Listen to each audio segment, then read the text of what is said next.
All right.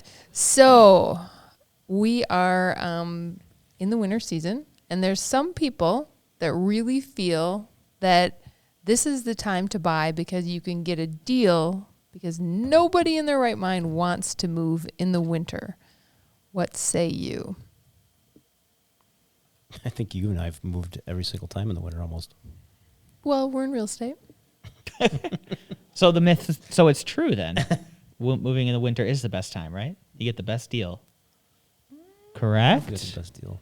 I think it really depends on the market. Right now, I would chalk that up as a myth. It's still busy all weekend. Showings, writing offers. I don't think it's very dependent on the market. I think if it's more of a buyer's market or sways towards the buyer's side, it may not be as busy of a time of year because you're right. You don't want to be moving boxes when it's 15 below zero and snowing and icy and all that. But right now, the condition that the market's in, people are trying to take advantage of what is typically the slow season, and I think it's been anything but that. Yeah, I guess every time we moved, it was a buyer's market. At least the winter ones that we moved. Mm-hmm. And Yeah, it does suck moving in snow and ice. Well, it's not great. I think when we started in real estate back in the 90s, there was probably more of a lag. I mean, it used to kind of be the rule of thumb that Thanksgiving would happen, and then Thanksgiving to Christmas, it was pretty slow. For the last 5 years or so, that really hasn't been the case. Maybe a little more than that.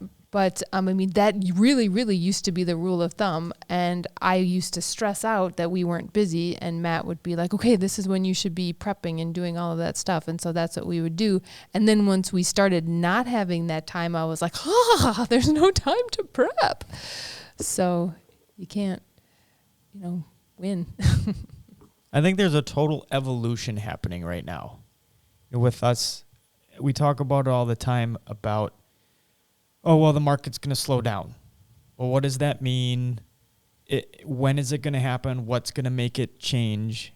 And the longer it continues to kind of stay the way it's been going the last year or two, I am really, truly starting to believe that there's going to be some evolution of what the real estate market looks like.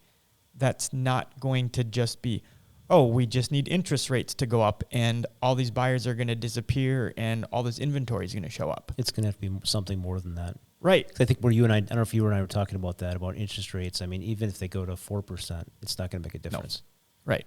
I mean, have to go to probably 8 or 9%. That might slow it down, but. Right. And I think that's why I'm kind of coming to this conclusion. I don't know what it is, but I feel like there's just going to be an evolution of some kind where it's never going to go back to what it was, but it's just going to become something different. Sounds more apocalyptic. It could be co-ops, partially owning homes. Mm-hmm. Interesting. They talked about that. It was the Zillow Futurist, or one of the conferences we were at was talking about that, owning shares of a house. I mean, look at how many people are working from home now. I have some friends that I know, they own a house here, and now they own a house down in Florida because they're 100% work from home. Yeah. So, yeah, for how some of the prices of some of these homes right now, maybe that does become a thing. Who knows? Somebody buys half the house, right, and they switch spots during different seasons. Right. Does that happen anywhere in the world? Is that just a new idea you Was it thought New of? York or I never heard of that. California? They were talking about it happening, like not mass examples, but like if there was. It was like the uber rich. Yeah. Yes. It was like timeshare, but not a timeshare. You bought in, but you bought like an eighth of the value, so you got to use it an eighth of the time, but you still actually owned that eighth, and you could sell that eighth. Yeah. Okay, well, that's for people that own multiple homes. No, I mean, you could rent and then own somewhere that percentage somewhere else. What renter's going to let you get out of a lease part of the year? You still would have your rental, so you'd have both. You'd have a rental in Madison and a share in California, or vice versa. Hmm. I don't know. It's Who knows? it'll be something different though. I believe that it's just not going to go back to what everybody thinks is normal. Or maybe the new normal is few houses for sale and they sell fast. And that's just normal now. Right. Seems like it's kind of been that normal for a few years now. Because the normal wasn't, don't we always say the normal is like 30, the house should be on the market for about 30 days, right? Or am I making that up? That would be a few years ago normal. Yeah. Yeah, the market's always changing. So it's like when we try and generalize, it's kind of like it's hard to do that because it might be different tomorrow. Maybe it'll just be like houses will be for sale for moments at a time. So what if we switch it to, say you have a buyer and they are looking and they really want to find a deal and in the winter, how would you direct them to try and find that deal?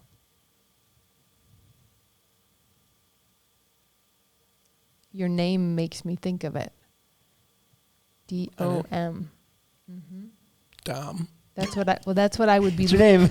Yeah, that's what I Nailed would. it. That's what I would be looking for. The would director be of Days- marketing. high Days on market. days Yeah. on Yeah. market. Oh, director Yeah. of marketing. Yeah, No, it's not.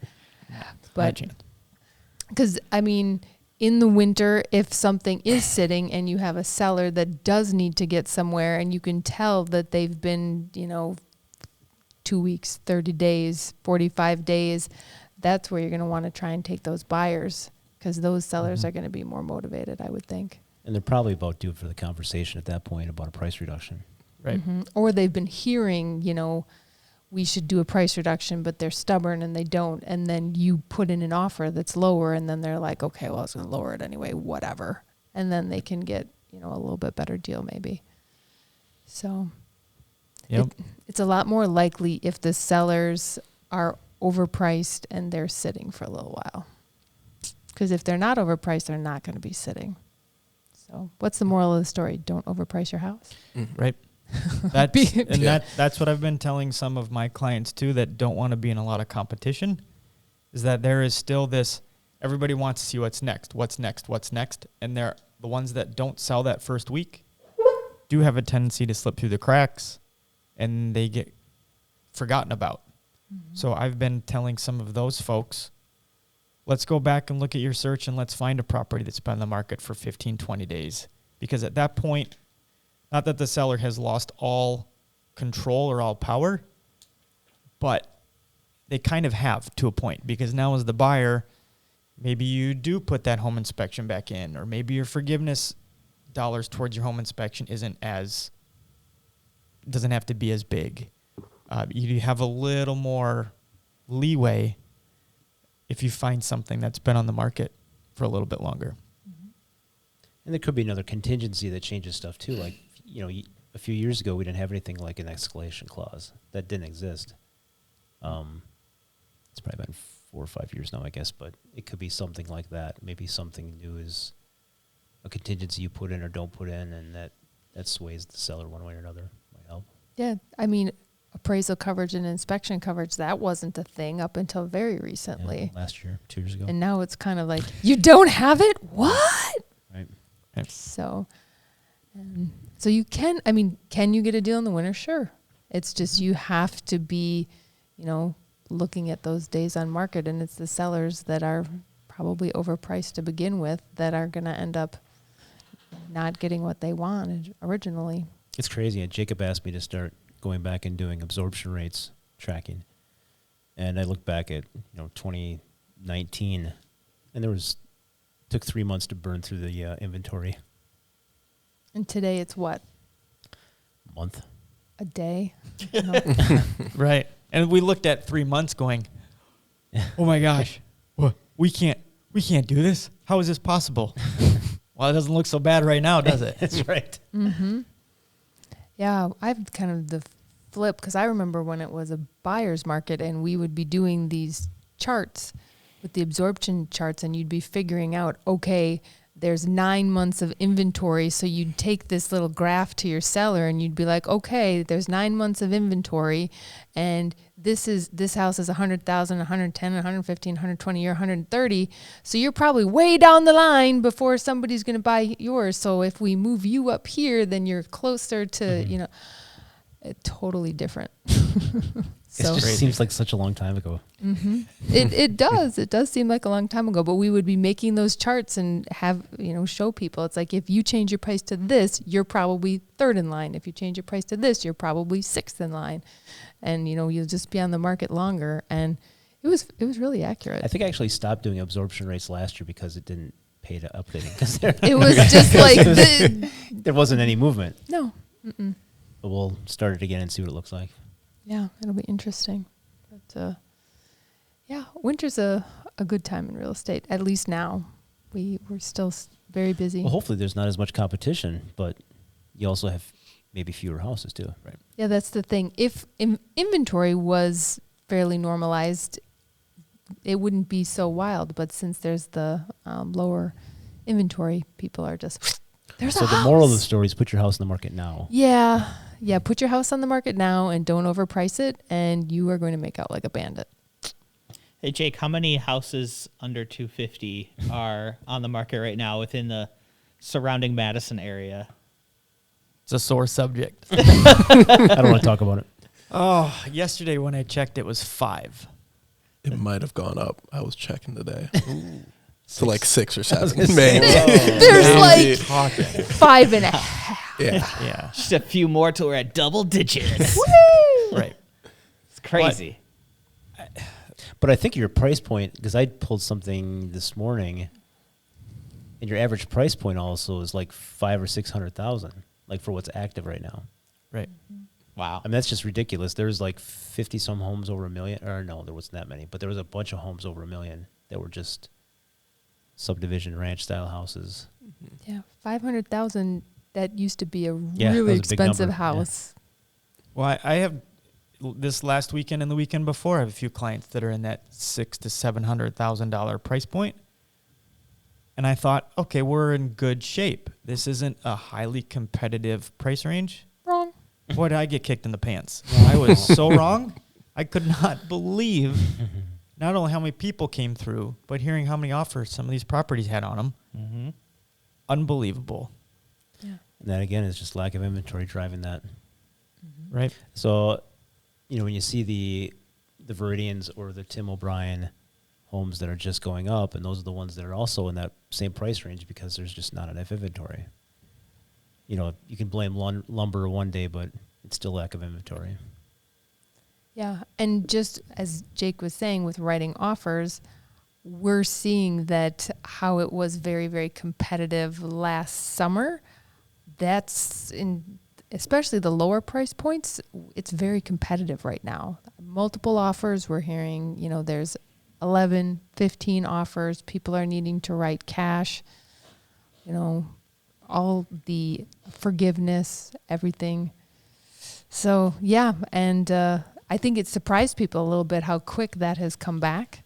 And I'm now, when I'm proofing offers, I'm like, can they go higher? Can they do this? Can they do that? And some of the newer agents are looking at me like, what? I'm like, no, for real. Like, if they want this house, you're going to need to clue them in that this is what's going to get accepted.